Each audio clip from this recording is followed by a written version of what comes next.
Stay right here. I've been waiting on this day for years. I'm home here in your arms. No more souvenirs, no more distance left to interfere. I'm home here in your arms, and I'm never leaving. Everything you saw was shot with a combination of Sirui AURORA 85 and my Sony A74, which I'm currently filming this episode on. I've reviewed the Sirui Saturn anamorphic lens set on my channel, and I think they are an amazing lens set.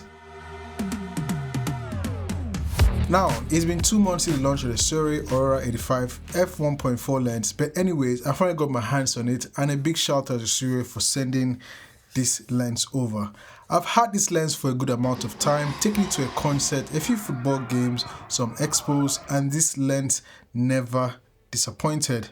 The Sirui AURORA 85 1.4 is available in Sony E mount, Fuji X mount, and Nikon Z mount versions, with a minimum focusing distance of 85 cm, which is expected of an 85mm lens. This full-frame lens has an aperture starting at f1.4 all the way down to f16, with a filter stretch size of 67mm. There's also an A mode in case you wanted electronic control of the aperture. But one thing keeps happening when you put it in your backpack, and that is that the aperture ring always moved. It would have been great to have an aperture lock, but moving on from that, it weighs 540 grams for the E mount Sony versions, 550 and 570 grams for the Fuji and Nikon mount respectively.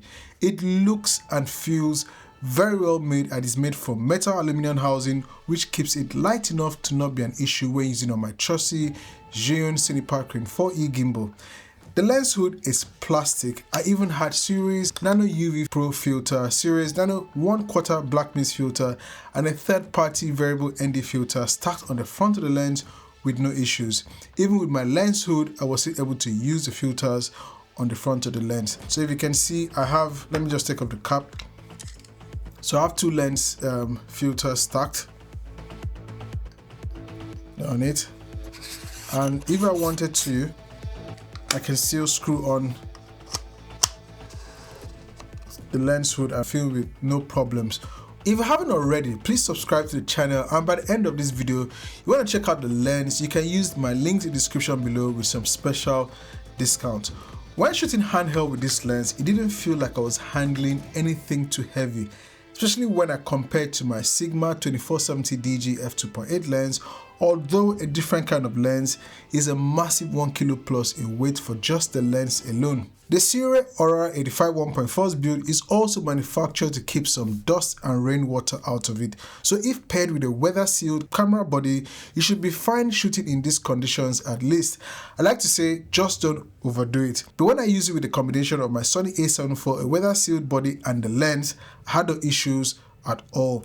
It has a declickable iris, a focus hold button which can be reassigned, and an autofocus manual focus switch. And lastly, right on the mount itself is a USB-C port for firmware updates. Although it lacks optical image stabilization, I had no noticeable issues filming or taking photos with this lens. Things like chromatic aberrations are very well controlled on the lens. The continuous autofocus works very well even at 50 and even up to 100 frames per second, whether there was fast action or slow pace action in different settings and different lighting conditions. Most of my lenses are Sigma EF, and because I adapt them to my Sony A74 using a Sigma MC11 adapter so as to still have continuous autofocus. Autofocusing can be loud and annoying. Currently, I'm shooting on a Sigma I think this is a Sigma Art 35mm f1.4 lens. When shooting unboxing videos with audio, it gets annoying when the mic picks up the lens autofocusing. So having a quiet lens like this is a difference. Even though it's not ideal for shooting unboxing videos, it's more silent and very fast, something I enjoy shooting with. I am sure this is because this lens uses a stepping autofocus system instead of a linear autofocus system. To put it in simple terms, one is electronic while one is kind of mechanical. Even at f1.4, this lens was fast enough to keep my subject's face in focus. But one of the cons of this lens and using stepping mode to autofocus versus linear AF is that when manual focusing, you don't get consistency with the focus point. What I mean is, if you mark a particular point on the lens and then rotate the lens and then try to go back to that focus point, you may be out of focus most of the time. So that's something to note. Now for vignetting, this is how the Sirui AURORA 85 compares at different apertures. For this test, I have it facing my gray background at f1.4, f2.0, f2.8, f4 and f5.6.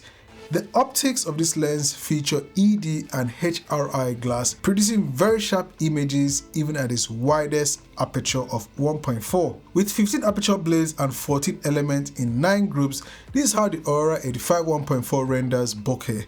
I think the 85mm does a nice job at rendering out of focus elements.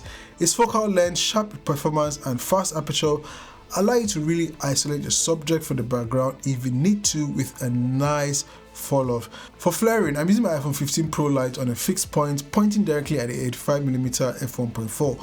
All I did was pan my camera left and right, and you can see how the lens flares are reproduced. I love the look that comes from this lens. The fall off from close focus to infinity focus was very smooth. I was very impressed with the focus breathing on this lens, and even though my Sony a7 IV doesn't support controlling the focus breathing on this lens, I didn't feel much about missing such support. I felt it was well controlled. For pricing at the time of making this video, you're able to grab this lens for $499 US or £455 on Amazon. It is an intriguing option optically and physically, not just for portrait photography but also for filmmaking, since autofocus works reliably well. So if you're in the market for a nice portrait prime lens, then this is one you should consider.